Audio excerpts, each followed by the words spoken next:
Please give him a warm round of applause, Mr. Celso Toots Jimenez.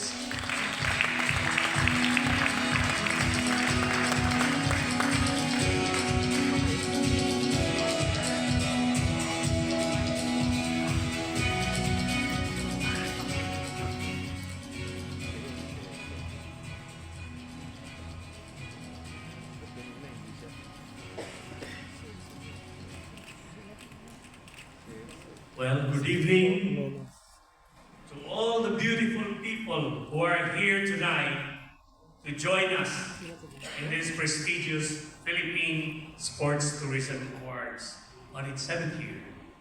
Allow me first to greet some of our friends here. DOT Undersecretary Shalimar Romano. Later, Ato Gregorio, the Philippine Sports Commission Chairmanship, will also be here. Card Development Corporation President and CEO, the ever-charming attorney Agnes VST de Vanatera. Madam, that's I of yours always in sports tourism.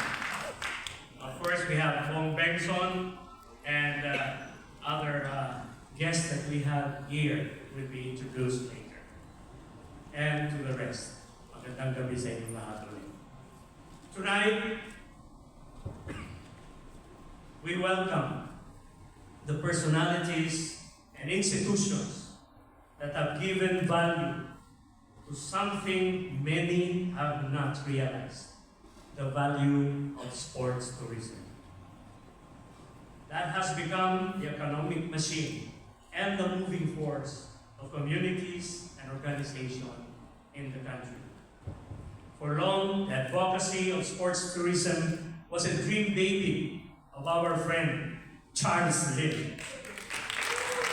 Along with Ato Gregorio, and later we joined them. Today, all corners of local government have put focus and realized that indeed, sports tourism is a gold mine. As Executive Director of Sports Tourism Alliance Incorporated, founded by Charles Lim, I am most delighted to have you here with excitement and enthusiasm to celebrate again the Philippine Sports Tourism Award. I congratulate all the deserving people and organizations for winning the awards.